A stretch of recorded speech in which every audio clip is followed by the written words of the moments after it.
Fala pessoalzinho, tudo tranquilo? Vamos para mais uma aula agora que eu deixei aqui gravada para vocês. Então eu vou pedir umas coisinhas para vocês. Ó. Se vocês curtirem a aula, não esquece de deixar uma curtida aí no vídeo. Se você ainda não for inscrito no canal, por favor se inscreve, que isso daí vai ser bastante importante para mim e para você. Se ativar as notificações, nota 10, melhor ainda. Se curtir muito o vídeo, posta, manda para os seus amigos, compartilha com seus amigos. E se você tiver alguma dúvida, alguma sugestão, por favor, joga aí nos comentários aí embaixo, que eu vou ter o maior prazer de responder para vocês e até gravar novos vídeos a respeito, beleza? Valeu, galera, bora pro vídeo. Eu vou recapitular um pouquinho da aula passada, pessoal, porque eu sei que às vezes a coisa fica meio. Essas equações aqui não são tão fáceis de entender, então eu vou recapitular um pouquinho, mas dessa vez desenhando aqui do lado. Eu fiz um setupzinho aqui que talvez ajude vocês a entender melhor como que está funcionando isso aqui.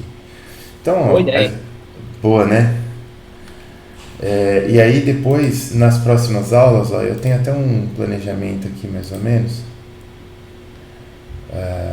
Máquinas térmicas.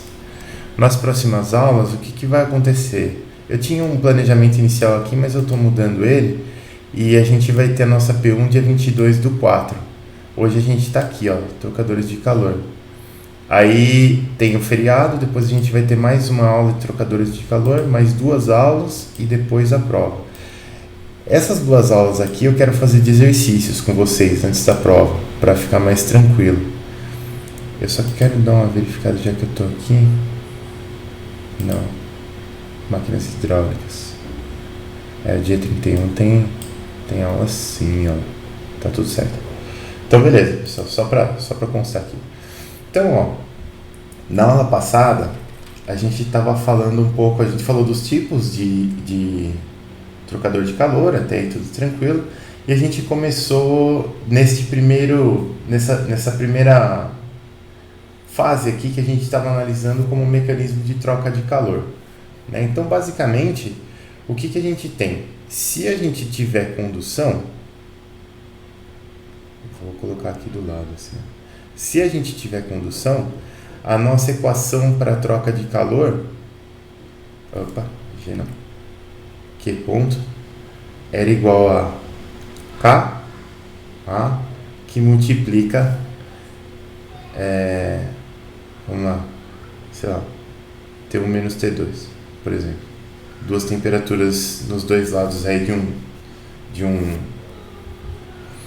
de uma superfície condutora de calor qualquer aqui, né? Então o K era o nosso coeficiente de condutividade térmica e o A é a área da seção aqui que está transmitindo o calor. Então a gente tinha isso aqui. Para convecção, o que a gente tem? Para convecção, a gente tem o nosso Q ponto igual a HA TS menos T infinito. TS é a temperatura da superfície, T infinito é a temperatura do fluido que está passando aqui. H é o nosso coeficiente de troca térmica por convecção e A é a área da superfície. Então a gente tem duas equações aqui que são muito parecidas, né? A gente tem uma equação aqui para troca térmica por condução, uma equação para troca térmica por convecção. A gente tem uma terceira equação que é parecida com essas duas, que é uma lei de Newton para troca de calor, que ele chama de lei universal.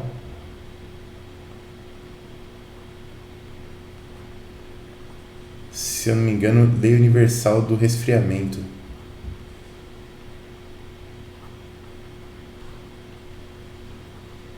De Newton. Newton era um cara fantástico, pessoal. Ele fez tanta coisa legal. Ele foi um cara, depois eu posso contar umas histórias para vocês, mas ele foi um dos caras que revolucionou a forma como a gente calcula um número π. E foi muito genial o que ele fez, e muito simples de entender. Mas tudo bem, vamos lá. Lei universal do resfriamento, que é assim, ó, Q ponto é igual U a delta T. Muito parecido, né? Então, ΔT é a diferença de temperatura entre duas dois pontos aí depende se for condução, se for convecção, vão ser 2 pontos ou da superfície ou do fluido, ou 2 pontos aqui do material. O A é a área, né, de contato ali, de troca de calor, e o U é o coeficiente universal de troca de calor, né? Então o Newton ele sacou que esses dois processos aqui eram muito parecidos e ele veio com essa lei aqui. E a parte mais interessante é a seguinte: quando a gente quando a gente fez aquela analogia com a lei de Ohm, né? Então a lei de Ohm tem essa cara aqui, ó. A lei de Ohm, ela fala que a tensão é igual a resistência vezes a corrente, né? E quando a gente fez essa analogia com a lei de Ohm aqui, a gente sabe que a tensão ela é equivalente à temperatura, a resistência é a resistência térmica que a gente vai calcular, e o I é equivalente ao Q, ponto, que é o coeficiente de troca de calor, né? Então, o que acontece? A gente vai ter que, como resistência térmica, no caso da condução, a nossa resistência térmica, como a gente viu, acho que umas 2 aulas atrás, eu vou chamar de... Não dá para chamar de RC aqui, porque é condução e convecção, mas vamos lá. A resistência térmica, ela vai ser de L, que é a largura da parede aqui, dividido por KA. Isso aqui a gente já viu na aula passada, e na aula retrasada. E para convecção,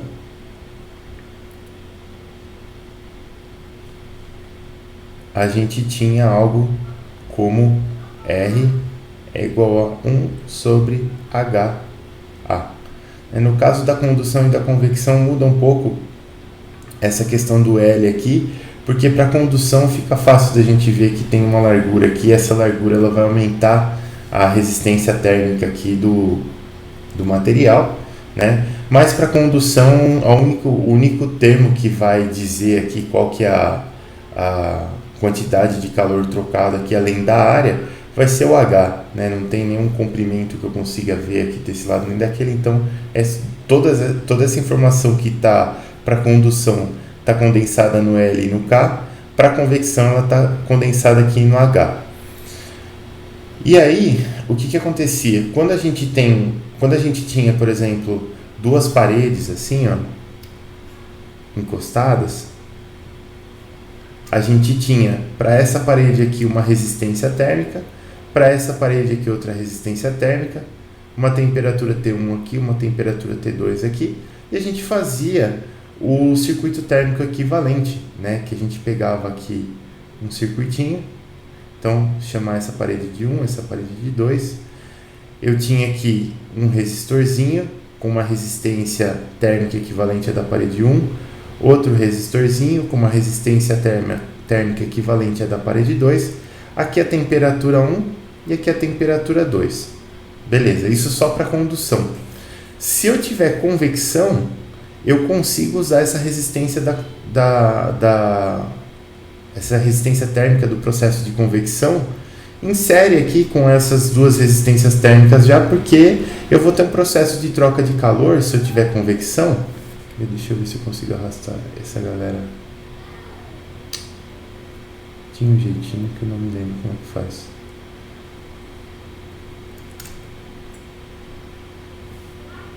Aqui.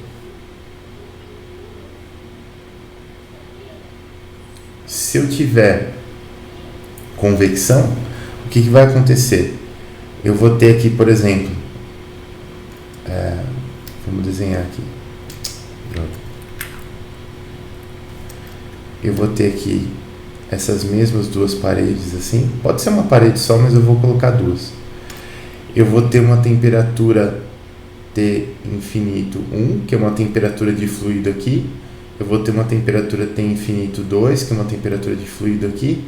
Parede 1, parede 2. E aqui eu vou ter 4 resistências térmicas, né? Eu vou ter a resistência térmica da convecção. Então, a minha a minha temperatura aqui ela vai fazer algo assim, né? Eu vou ter aqui temperatura do fluido até a temperatura da superfície. Depois, daqui de um ponto para o outro é retinho assim, né? Condução é reta. Pode mudar a inclinação aqui, dependendo da condutividade do material. E depois, daqui para frente, a temperatura faz assim. Então eu vou ter, como circuito térmico equivalente, eu vou ter algo que tem 4 pontos aqui, ó, 4 resistências aqui. Eu vou ter uma resistência equivalente a essa convecção aqui, ou 1 sobre H1A1. Depois eu vou ter uma resistência equivalente a essa condução aqui, que vai ser L1 sobre K1A1. Depois eu vou ter uma outra resistência devido a esta outra condução aqui, que vai ser L2 sobre K2A2. E por fim eu vou ter uma última resistência térmica devido a essa outra convecção aqui, ó, que é 1 sobre H2A2. Beleza. Aqui como tensão eu vou ter a minha temperatura T infinito 1. E aqui como tensão eu vou ter a minha temperatura T infinito 2. Então isso basicamente é o que tá resumido por aqui, ó. É isso que está acontecendo aqui. Isso é daqui dessa resistência aqui que a gente vai partir. E aí a gente sabe que desse arranjo elétrico equivalente aqui, o que a gente tem? Deixa eu puxar isso aqui mais para cá um pouco. Assim. Desse arranjo térmico equivalente aqui, a gente tem algo assim, ó. Se eu voltar a usar a lei de Ohm, eu vou ter tensão, que é igual a T infinito 2 menos T infinito 1, é igual a resistência que multiplica a corrente. Então, essas resistências todas em série aqui, a gente soma todas, né? Então, 1 sobre H1A1 mais L1 sobre K1A1 mais L2 sobre K2A2 mais 1 sobre H2A2, que multiplica o nosso Q. Ponto. É assim que o calor vai sair dessa superfície aqui que a gente bolou aqui, com dois materiais com condução e com troca de calor por convecção aqui, ó. Meio que daqui que a gente está partindo. Tá claro até aqui, pessoal, o que está acontecendo?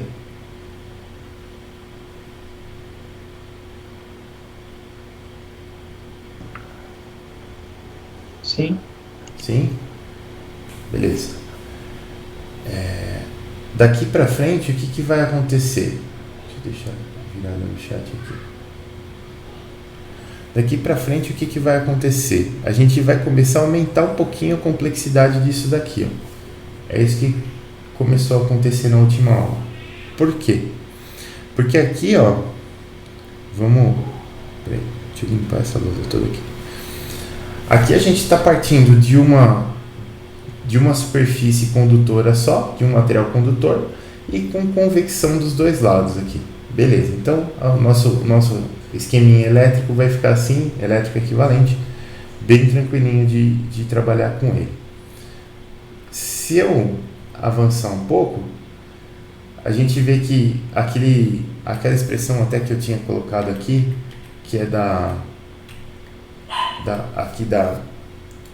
do coeficiente global de troca de calor aqui, da lei universal do resfriamento, eu consigo tirar daquela expressão da resistência, né? Então, como vocês viram, eu tinha agora há pouco aqui o T infinito 2 menos T infinito 1 é igual a um termo grandão, que estava aqui dentro, que multiplica Q ponto, que está aqui.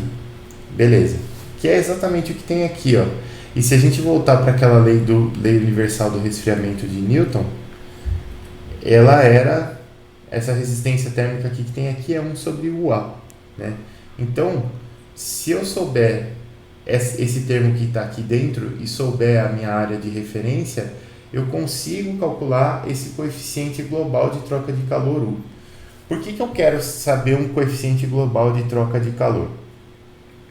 Porque esse coeficiente global de troca de calor, ele é um dado que ele vai meio que resumir tudo o que está acontecendo com o seu trocador de calor, né? E você pode medir o seu coeficiente global de troca de calor com o tempo e você vai ver que é fácil de medir ele, porque você sabendo as vazões de entrada e de saída dos fluidos, você consegue calcular esse Q ponto aqui, e medindo as temperaturas dos fluidos aqui, tanto de entrada quanto de saída, você tem o ΔT. Sabendo a sua área de referência, a única coisa que vai faltar para essa equação aqui é o U, né? Então você consegue calcular esse U e você consegue meio que dizer não só um parâmetro de desempenho do seu trocador de calor, mas também você consegue dizer se ele precisa de manutenção ou não, porque esse U aqui ele pode mudar com o tempo. Então a gente vai ver um pouquinho das coisas que fazem esse U mudar com o tempo, né? Outro comentário que eu esqueci de fazer, que é muito importante, é o seguinte: quando a gente tem convecção, esse H que vai ter aqui, ele é algo que é bem chatinho de calcular. E a gente vai precisar dar uma olhada em alguns Hs mais básicos, assim, vamos dizer, alguns Hs mais comuns, para vocês terem isso no repertório de vocês, para vocês poderem calcular. Porque a única informação que você tem, no fim das contas, é a geometria do seu trocador de calor e algumas velocidades de fluxo ali. Você não tem, ninguém traz esse H calculado para você, é meio que você que tem que calcular. E esse H ele vem de algumas relações empíricas, umas relações experimentais, umas fórmulas bem complicadinhas. Então eu vou trazer esses Hs para vocês, para os casos mais comuns aí. Então, aqui só para resumir, isso aqui a gente até acabou vendo na aula passada. Aqui a gente tem esse 1 sobre o A aqui, eu quero calcular o U. Eu tenho o meu sistema elétrico equivalente. Então, basicamente, a minha resistência térmica aqui equivalente disso tudo é 1 sobre o A. E esse 1 sobre o A, ele vai ser essa soma desses resistores aqui, né? Essa combinação desses resistores em série. E aí daqui eu consigo calcular o U. Qual que é a pegada aqui? A pegada é a seguinte, ó, você pode ter em algum processo de troca de calor, por exemplo, superfícies que têm áreas diferentes, né? Então você pode ter um trocador de calor que tem algo assim, por exemplo, ó. Você tem aqui duas superfícies aqui. Então você tem um fluxo correndo aqui e outro fluxo correndo aqui. Obviamente, a área dessa superfície aqui é maior do que a área dessa outra superfície aqui, certo? Eu tenho duas áreas diferentes aqui. Eu posso ter um H1 de convecção aqui, um H2 aqui. Eu posso ter um coeficiente de condutividade térmica K aqui, também não tem problema. Mas a grande questão é, se eu for calcular esse coeficiente de troca térmica equivalente, né, esse coeficiente global de troca térmica aqui, que ele vai vir dessa fórmula aqui, ó, 1 sobre o A. Se eu tenho áreas diferentes, dependendo da área que eu colocar aqui, ó, eu vou ter um U diferente, porque a resistência térmica é sempre a mesma, né? Esse 1 sobre o A aqui, ele sempre vai dar a mesma coisa, né? Tudo que tem desse lado direito aqui da equação não muda. Mas a área, se eu trocar a área de referência, eu vou trocar o valor do coeficiente global de troca de calor, né? Então eu tenho que ficar muito atento com qual A que eu vou usar aqui. E eu sempre tenho que usar o mesmo A, senão eu vou ter a impressão que o coeficiente global de troca térmica pode ter diminuído ou aumentado. E isso pode ser um falso resultado aí, pode ser que realmente não aconteceu. Então tem que tomar cuidado. É por isso que tem essa observação aqui, que essas áreas podem ser diferentes e o coeficiente U vai depender dessa área de referência utilizada aqui, ó. Onde que isso aqui acontece de uma muito, vamos dizer, muito usualmente, muito comumente? Só que acontece quando você tem, por exemplo, uma tubulação. Então eu vou ter aqui um tubo, né? E eu até posso... Eu não me dou bem com essa ferramenta aqui, gente. E eu até posso... Vamos desenhar o meu tubo assim, ó. Então a primeira coisa que eu sei, o que é? Que a área de contato interna é menor do que a área de contato externa. Então eu tenho áreas diferentes aqui, eu já vou ter algo desse tipo aqui, né? E aí eu preciso saber qual que é a área de referência que eu vou utilizar. Isso fica ainda mais pronunciado se eu tiver aletas nessa tubulação aqui, né? Então se eu tiver aletas em algum sentido, pode ser assim, ou pode ser aletas de superfície, assim. Qualquer coisa que eu tiver nessa tubulação aqui do lado externo, pode mudar ainda mais essa relação entre a área externa e a área interna. E aí eu preciso de novo tomar bastante cuidado com esse A que eu vou utilizar aqui, que é a minha área de troca de calor, né? Tem que ser sempre a mesma referência. Bom, isso aqui a gente já sabe agora, né, que essa fórmula aqui ela só é válida para superfícies limpas e sem aletas. Beleza, então vamos começar agora a aumentar um pouco a complexidade disso daqui, ó. Como que eu aumento essa complexidade? Eu posso colocar aletas do lado externo, principalmente quando eu tenho tubulação assim, onde vai passar um líquido que eu quero aquecer ou resfriar. É muito normal a gente aumentar a superfície externa da tubulação utilizando aletas, né? Então, quando eu utilizo aletas, a minha fórmula para troca de calor por convecção fica muito parecida com a que eu tinha. Eu só tenho um termo a mais de eficiência das aletas aqui, ó, que multiplica o H. Por que eu tenho esse termo de eficiência das aletas? Porque quando você tem aletas, normalmente essas aletas elas são todas muito próximas assim, né? Você tem, se eu pegar um radiador de carro, por exemplo, vocês vão ver que ele tem as aletinhas próximas assim, e aí você tem uma tubulação que passa aqui no meio, né? Então você aqui dentro vai ter fluido e tal, né? Pegar um pedacinho do radiador do carro, vou desenhar inteiro que vai dar muito trabalho, mas você vai ter algo assim. E o problema é que quando você passa o ar por essas aletas aqui, ó, o ar vai passar aqui como se ele estivesse entrando na tela, assim, por exemplo. Quando eu passo o ar por essas aletas aqui, eu tenho alguns efeitos de arraste, né, na lateral das aletas aqui, e eu vou ter fluxo turbulento aqui, né, desse ar que está passando pelas aletas. Então, isso aqui não é a mesma coisa de que se eu tivesse uma superfície lisinha, plana assim, ó, com o ar passando de um lado aqui e retirando o calor, né? Isso aqui é completamente diferente. Se eu pegar um fluxo, por exemplo, uma linha de fluxo, vamos pegar uma superfície deitada para facilitar aqui, ó. Se eu pegar uma linha de fluxo aqui, ó, o que vai estar acontecendo? O meu perfil de velocidade, né, vamos dizer que eu vou ter fluxo nesse sentido aqui, ó. Então, meu perfil de velocidade, ele vai ter uma carinha mais ou menos assim, ó. Por que ele tem essa cara aqui, ó? Eu tenho velocidades mais altas quando eu estou mais longe da minha superfície estática aqui, e conforme eu vou chegando próximo da superfície estática, a minha velocidade vai diminuindo. E a gente tem uma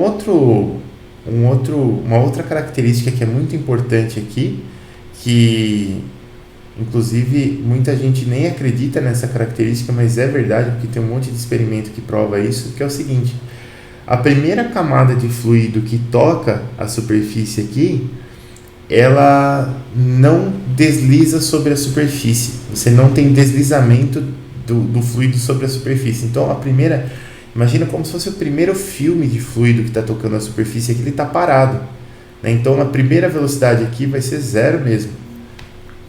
E depois daqui você vai ter a velocidade aumentando, porque o fluido vai cisalhando, até que você chega num nível de velocidade aqui, ó, né, numa quantidade de velocidade aqui que é uma quantidade limite, né, que normalmente essa quantidade aqui é chamada de U infinito. O pessoal de fluido gosta de infinito.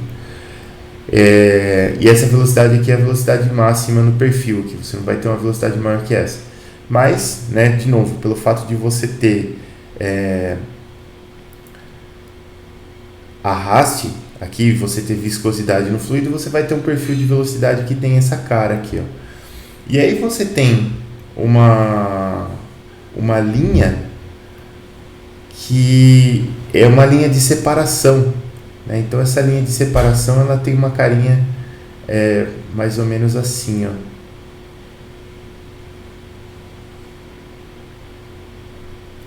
Vou desenhar de novo que a minha algo assim, vai. Essa aqui é algo que se chama de camada limite, né? Porque o que acontece? A característica do fluxo ser laminar ou turbulento, ela vai depender da velocidade do fluxo. E quando você está muito perto aqui da parede, o fluxo ele é laminarzinho, bonitinho assim, ó, né? Depois ele vai começando a ficar um pouco mais mal comportado assim. E quando passa da camada limite, ele começa a ter uns elementos rotacionais assim também, ó.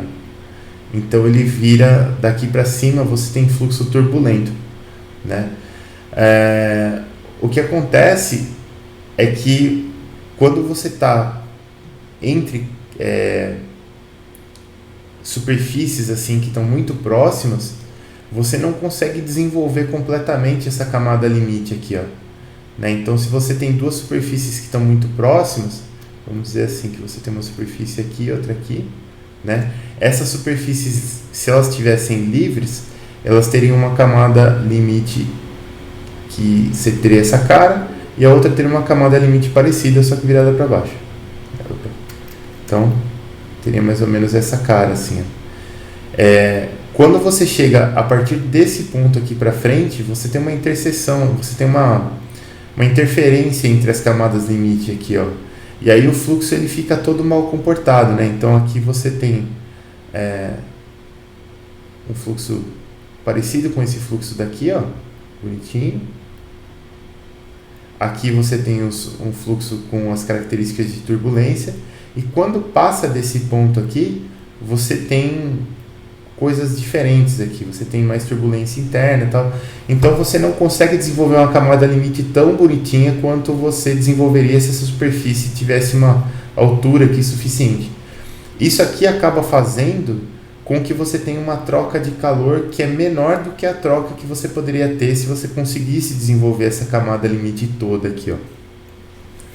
Explicação bem complicada, só para mostrar para vocês que quando eu tenho aletas, normalmente eu tenho esse coeficiente de eficiência aqui, ó, né? Quando a aleta é livre, né? Quando não tem aletas próximas, essa eficiência é 1, né? E aí a gente volta para a nossa formulinha lá da convecção. Mas quando eu tenho aletas muito próximas, e normalmente as aletas sempre são muito próximas, então a gente tem esse coeficiente eta0 aqui que vai me dar a eficiência das aletas. Bom. Professor, então ele vai de 0 a 1, é isso? Ele vai de 0 a 1, exatamente. Então, na verdade, ele atrapalha as aletas. Sim, ele atrapalha as aletas. É justamente por isso que eu estava explicando isso aqui, ó. Porque aqui, essa aleta aqui, quando eu consigo desenvolver a camada limite, ela consegue trocar mais calor, essa superfície aqui, do que quando eu não consigo desenvolver essa camada limite. Porque o fluxo ele fica mais mal comportado aqui do que quando eu consigo desenvolver essa camada limite toda aqui, ó. Então, essa eficiência aqui, quando eu tenho aletas, apesar de eu aumentar a área da superfície, né, o que vai aumentar a minha troca de calor, esse aumento não vai ser 100%, porque a eficiência das aletas não é integral, não é 1. Ah, entendi. Então não é só colocar a aleta ali e pronto, né? Tem que fazer um cálculo em cima disso. Tem que fazer um cálculo, porque elas têm uma eficiência. Entendi. Entendeu? Eu Doido gostei de pensar muito. nisso, né, professor? É bem doido. Pensei que ela ajudasse tipo 100%, porque você está aumentando a área ali, né? Espalhando mais calor. Sim. Ela ajuda bem, mas não é 100%. Caramba, e tudo pela camada limite ali, né? Tudo pela camada limite. Tô gostando de dar aula rabiscando assim, tá funcionando pra mim. Fica bom para entender também, professor. Fica bom, né? Sim. Então a gente vai ter uma eficiência global da superfície aqui, né? Aí, beleza, o H é o coeficiente teórico de troca de calor por convecção. Por que é o teórico? Porque ele é calculado para uma superfície só isolada, ele não é calculado para quando você tem as aletas próximas aqui.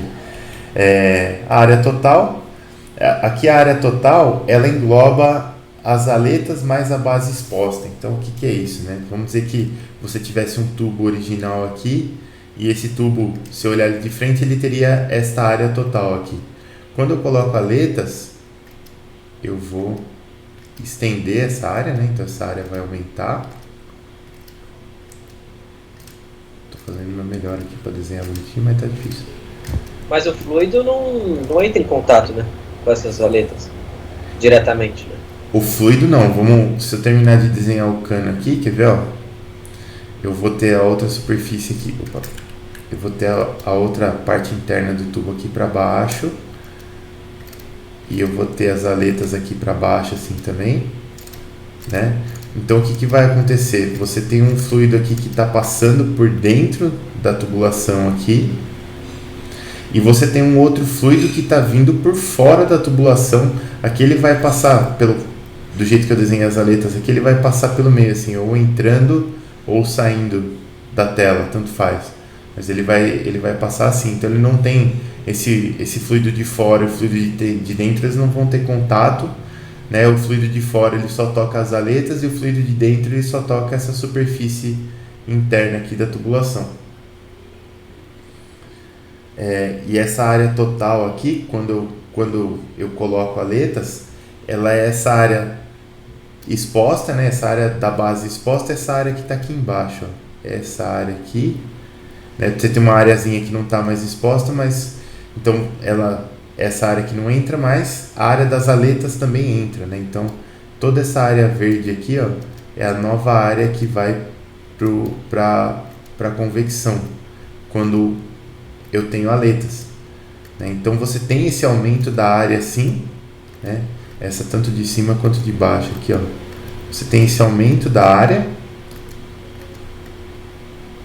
mas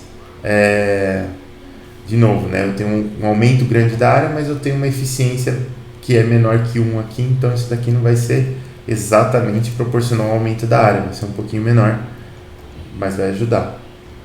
Professor, pode falar. Outra coisa que eu estava pensando agora então, por exemplo, esse fluido vai sempre esquentar da borda para o centro, né? Isso, exatamente. Então, se eu colocar, por exemplo, um termopar na bordinha dele, um no meio, vai medir temperaturas diferentes, mesmo que seja pouco, mas vai medir. Isso mesmo. Porque quando você tem o fluido aqui, o que vai acontecer? Você vai ter uma temperatura aqui na superfície, né? Normalmente a temperatura dos dois lados aqui vai ser igual. E aí o fluido, por exemplo, se esse fluido está mais frio do que a superfície, então o seu perfil de temperatura vai ser algo assim, ó. Você vai ter o centro mais frio e os lados onde você troca calor por convecção aqui com as extremidades mais quente. E por isso até que você tem alguns trocadores, alguns esquemas de troca de calor, você tem misturadores também, você tem estações onde você vai pegar esse fluido que passou por aqui, você vai misturar ele para você tentar igualar essas temperaturas aqui. Também acontece. Porque numa tubulação pequenininha, por exemplo, no radiador não tem muito problema, né? Mas, por exemplo, numa tubulação de 10 polegadas, um trocador de calor, alguma coisa, acho que dá, né? Dá sim. Até o que acontece para tentar minimizar esse efeito é que quando você tem um trocador de calor, por exemplo, de casca e tubo, você tem vários tubos assim, ó. Vou desenhar eles mais compridos aqui. Você tem um monte de tubos onde vai passar o seu fluido dentro da casca, né? E você tem aqui do lado de fora assim, ó. Você tem a casca aqui onde vai passar o fluido que, por exemplo, vai aquecer esse fluido que está passando aqui dentro. Então você divide esse fluxo aqui, ó, em vários tubos. E aí eles vão passando e depois você junta esse fluxo todo de volta aqui, ó. né? Então você meio que aumenta a área de troca de calor só utilizando um monte de tubo, e a hora que você mistura todos eles de volta, você já vai criar um efeito de misturar esse fluido todo aqui. Entendi. Entendeu? Professor, Pode falar. hoje eu vi bem de pertinho esse sistema, era um sistema bem idiotinha, bem básico, assim. Minha mãe comprou uma sorveteira, não sei se já viu aquelas máquinas de fazer sorvete de massa? Sei. Daí hoje ela pediu pra montar lá, que viu umas coisas separadas, daí eu tirei foto de alguns componentes dela, mó da hora, assim, por dentro. Sim. Essas máquinas, elas têm muita troca de calor. Ela funciona... o princípio de funcionamento dela é bem parecido com o princípio de ar-condicionado, que a gente vai ver um pouquinho mais pra frente. Eu vou ver se consigo soltar algumas fotos que eu tirei hoje dela, aí no chat, daí você dá uma olhadinha, mas foi mó massa, assim. Beleza. Deu pra ter uma boa ideia. Legal. Tá vendo? Fazer um negocinho. Tá. Aí, pessoal, como a gente embutiu esse fator de eficiência aqui, quando eu tenho aletas, esse fator de eficiência ele vai entrar na nossa fórmula. Então, a nossa fórmula que antes tinha só o Hzinho aqui, ó, agora ela vai passar a ter o Hzinho com o eta, né? Esse eta aqui, ele tem um jeitinho especial de calcular ele. Tem uma formulinha aqui, né? Só passando rapidinho aqui. Opa. Dá uma olhada aí na foto que eu te mandei aí no chat. Tá, peraí. Só um minutinho aqui. Meu computador deu uma alergiada aqui. O chat.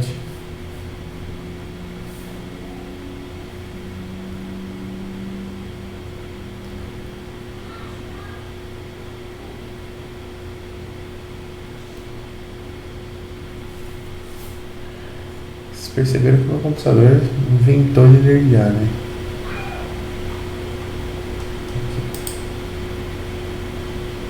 É um ar-condicionado. Basicamente o ar-condicionado. E essa pecinha preta aí bem na sua frente aí embaixo, cara, esse negócio ficou gelado de um jeito que eu botei a mão ali e grudou até o dedo. Fica mesmo. O ideal é que provavelmente aqui dentro ele tem um condensador. Ele tem um isolamento térmico também, porque ele fica bem mais frio do que isso. Se ele está recebendo calor aqui por fora, né? Então ele tá esfriando, ele está congelando aqui. Lá dentro tem que estar muito mais frio que isso. Muito mais. Eu não sei se ele tem isolamento térmico, porque ele era de ferro, né? Entendi. Agora eu já sei dizer. A máquina era bem lisinha, assim, não é nem das mais pica ainda.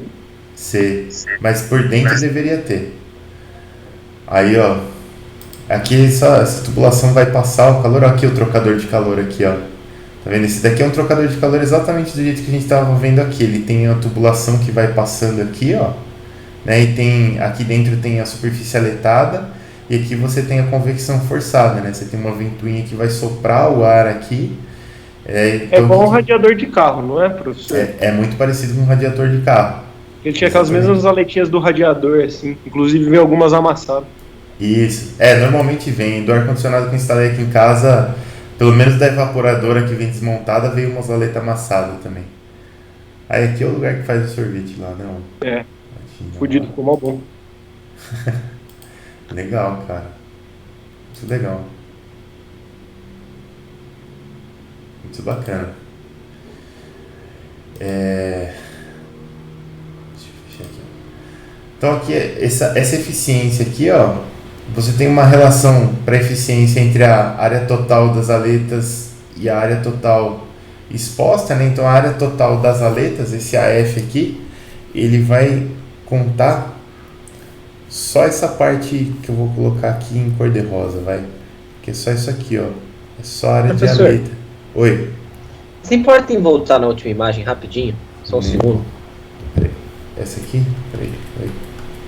Aqui? Não. Aí, certinho. Obrigado. Nada. Beleza. Aí aqui, ó, você vai ter uma relação entre a área das aletas, que é só essa que eu estou pintando de rosa. Então não tem essa área exposta aqui de baixo. E aqui esse azinho é a área total, é a resposta total, que vai contar a área rosa mais essas arinhas verdes aqui que eu não pintei, lógico, dos dois lados, né? Então você já tem um número aqui que é menor do que 1, você vai subtrair desse 1 aqui, e você tem esse 1 menos NF. NF é a eficiência de uma única aleta, porque a aleta ela também tem um efeito, quando você vai passar o ar por ela, né, que é um efeito de obstáculo. Vamos dizer que a gente está olhando essa aleta aqui de cima, então ela seria algo assim, né? Não é um círculo, é um quadrado. Seria algo assim. Quando eu for passar ar por ela, não vai ter só esse arrasto aqui, né? Vai ter esse arrasto quando o ar chegar aqui pelo lado aqui, mas imagina que o fluxo ele vai chegar todo paralelo assim aqui, né? Ele vai chegar assim. Uma parte do fluxo que bater aqui vai criar uma pequena região aqui, ó, de vácuo aqui. Então você tem um efeito que a gente chama de efeito de borda. Depois esse efeito de borda meio que passa, mas aqui nessa região do começo aqui você vai ter um efeitozinho de borda. Por isso que para uma aleta só também você tem uma eficiência que vai de 0 a 1 e ela é menor do que 1 também. Então tem todo esse fatorzinho assim para você calcular esse eta zero. Mas no fim das contas você calcula o eta zero e aí esse eta zero ele vai entrar. Por que esse computador está tão lento hoje? Ele vai entrar aqui na sua formulinha. Então repara que eu coloquei aqui uma aleta só de um lado, porque normalmente é o que acontece. Você tem uma tubulação assim, você não vai colocar a aleta dentro da tubulação, você só coloca fora. Nem sei como é que faria para colocar dentro, mas você só coloca para fora, né? Então de um lado você vai ter uma resistência térmica que contabiliza aletas, né? Então você tem a área de aleta, você tem a eficiência das aletas aqui e tudo mais. Aqui é a condução, né? Porque você vai ter condução aqui, você pode ter o tubo feito das aletas com material só, ou você pode ter o tubo de um material e as aletas de outro material, tanto faz. Mas de qualquer forma você vai ter uma condução até chegar na parte interna do tubo, e depois aqui do lado de dentro do tubo você vai ter uma outra convecção sem aletas, né? O tubo é liso dentro, então você tem uma convecção sem aletas. Então você já aumenta um pouquinho a complexidade dessa fórmula aqui por inserir essa parte das aletas aqui, ó. Depois, aqui, superficialidade sem aletas. Depois a gente consegue aumentar um pouquinho mais essa complexidade aqui, como? Vamos ver se eu tenho cor para desenhar tudo isso. Ô professor, pode falar. Tem alguma diferença dessa convecção, por exemplo, ser forçada? Tem. A diferença básica é que... deixa eu voltar aqui no slide. Porque é diferente de a gente estar esquentando a água numa panela e passando um fluido por um tubo, né? Sim, sim. A diferença, ela não fica visível aqui na fórmula, mas ela aparece aqui no H. Esse H aqui, quando você tem a convecção forçada, ele aumenta. Então você aumenta a sua capacidade de trocar calor, basicamente. Esse Hzinho aqui, para você entender ele, com relação a essa questão da convecção forçada ou não, é a mesma coisa do ventilador, cara. Quando você liga o ventilador na sua casa, o que acontece? Você sente, se o dia está abaixo de 35 graus, você sente que refresca, né? E por que refresca? Porque como você aumenta o fluxo de ar que passa pela sua pele, você aumenta o seu H, né? Se você está com o ventilador desligado, você está perdendo calor por convecção para o ambiente com um H. Se você liga o ventilador, você aumenta o seu H. Então você começa a sentir mais fresco. Se sentir mais fresco, você aumentou o H, você está trocando mais calor com o ambiente, né? Então essa questão do H aí, da convecção forçada, ela tem a ver com o ventilador.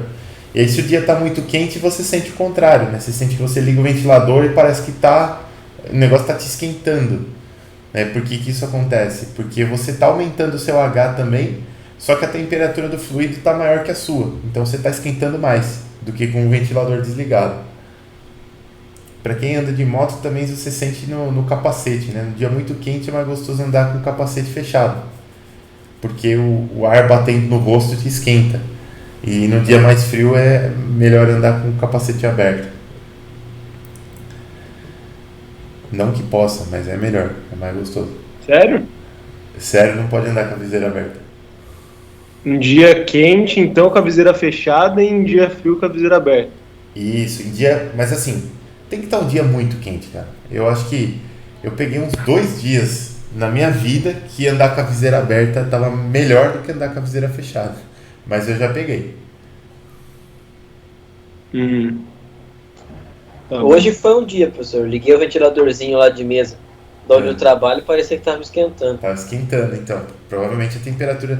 Porque a nossa temperatura da pele não é a mesma que a interna, né? A nossa interna é uns 37 graus e a da pele é uns 35. Então, se o dia passar de 35 graus, você já vai sentir isso daí. Eu já reparei nisso, que eu prefiro ficar sem ventilador do que ficar com ele ligado. Às vezes eu sinto que o mormaço parece que vem mais. Né? Vem mesmo, vem mesmo.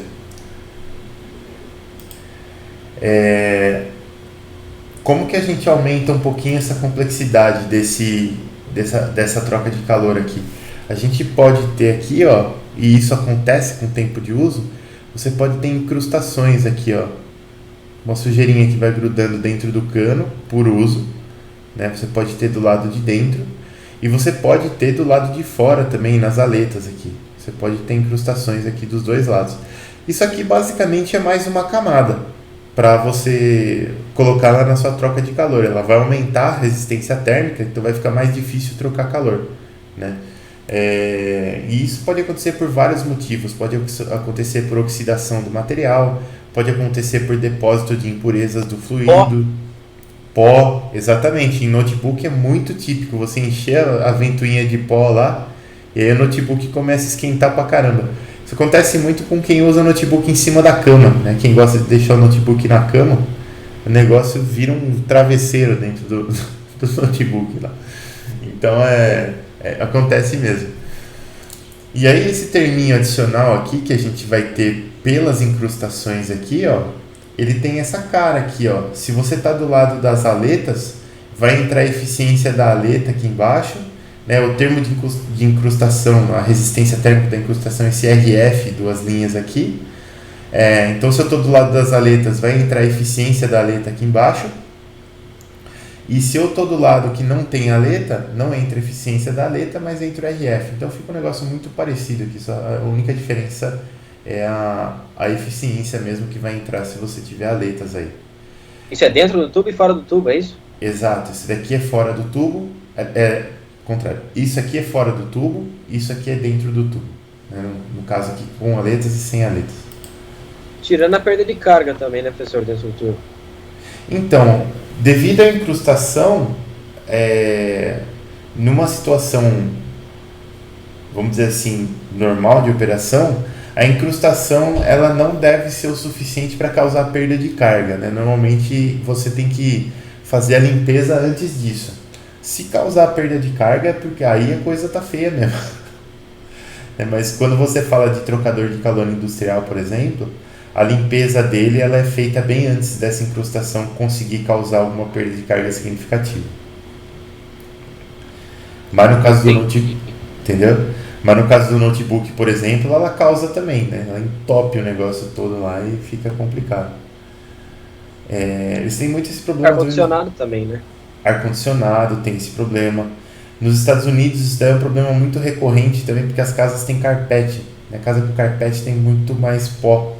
Então você pega eletrônico nos Estados Unidos, todos eles têm uma esponja perto do trocador de calor, porque o pó vai entrando e vai acumulando ali. Então esse RF é o fator de incrustação. E aí o que acontece? Essas resistências de incrustação que vão entrar em série, né? Então você tem aqui a resistência térmica, vamos de fora para dentro aqui, ó. Resistência térmica da troca de calor com as aletas, né? Mas antes de chegar na aleta em si, você tem uma outra resistência térmica da incrustação da superfície aletada, né? Que é mais algo que você vai ter que atravessar aqui. Depois você vai ter a resistência térmica da troca de calor por condução, que está aqui no meio. Resistência térmica da incrustação interna, que está aqui. e depois a resistência térmica da convecção interna do tubo aqui, ó, que vai estar aqui, ó. Então você tem todas essas resistências aqui entrando em série, né? E como você aumentou a resistência térmica devido a você ter esses dois termos aqui, ó, de incrustação, você vai perceber que esse U aqui diminui com o tempo, né? Que ele é o coeficiente global de troca de calor. Se você aumenta a resistência térmica, você diminui a capacidade de trocar calor. Então, o seu trocador de calor, com o tempo, ele vai começar a perder capacidade. E uma limpeza no trocador de calor faz com que ele retorne a capacidade de troca de calor dele. Vamos ver o que a gente consegue avançar mais aqui. Tem umas tabelinhas, ó, né? Porque esse RF aqui é totalmente experimental, né? Não tem nem como você fazer uma conta aí que você vai imaginar um RF aqui. Mas você tem para alguns fluidos aí, por exemplo, fator de incrustação para água do mar e água tratada de boiler aqui abaixo de 50 graus Celsius, você tem um fator, acima de 50 graus Celsius outro fator, água doce aqui, né, água de rio, eles falam água doce, outro fatorzinho, óleo combustível, você tem um outro fator aqui bem maior, líquidos refrigerantes, né, então você tem normalmente acho que é aquele R134A que se usa em ar-condicionado, as coisas todas. Tinha um outro que era um R23, eu acho, mas que eu acho que não usa mais. Aqui você tem vapor, né? Passando por uma máquina aí que não tenha óleo, porque o óleo ele contamina o vapor. Então, vapor, ele vai te dar um RF também. E você tem alguns valores de referência aqui para esse coeficiente global de troca de calor para alguns trocadores de calor aqui, né? Então você tem de água para água, de água para óleo, você tem condensador de vapor aqui, né? Em tubos com água aqui, tem alguns trocadores de calor que eles têm mudança de fase dentro do tubo aqui. Então eu vou entrar com vapor superaquecido e eu vou resfriar esse vapor superaquecido e eu vou sair aqui com uma água com líquido aqui, né? Com água no estado líquido já. E isso aqui é um pouquinho mais complicado porque você tem que contar com troca de calor tanto para variação de temperatura quanto para troca de fase. Então a gente vai mexer muito com a entalpia do fluido. Pro caso de ar-condicionado também, as unidades chamam evaporadora e condensadora por um motivo, né? Então a evaporadora é onde o gás refrigerante evapora e a condensadora é onde o gás refrigerante condensa. Então o evaporador ele fica dentro de casa, né? Porque você está aquecendo o gás refrigerante, e a condensadora fica fora de casa porque você está refrigerando o gás refrigerante. E ele muda de fase mesmo, ele trabalha pressurizado, ele muda de fase. Depois você tem aqui condensador de amônia, que também se usa bastante, condensador de álcool, se usa porque o álcool, né, ele é obtido por um processo de destilação, né? Primeiro você fermenta alguma coisa, mas depois você destila essa alguma coisa para você obter um álcool numa concentração muito maior. Falando em destilação, não sei se vocês sabem, mas é legal, eu acho sempre legal trazer esses fatos para o pessoal. Whisky,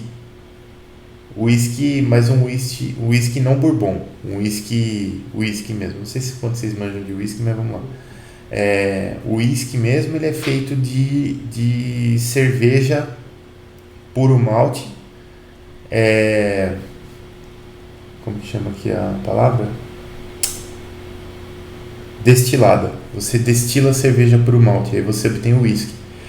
Para você obter o bourbon, você também destila a cerveja, mas aí não é uma cerveja puro malte, é uma cerveja que pode ter até 50% de outros grãos, normalmente milho ou arroz, tá?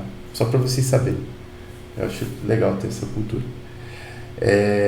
E aí você tem um tubo aletado aqui para trocador de calor, né, com água nos tubos e ar com fluxo cruzado.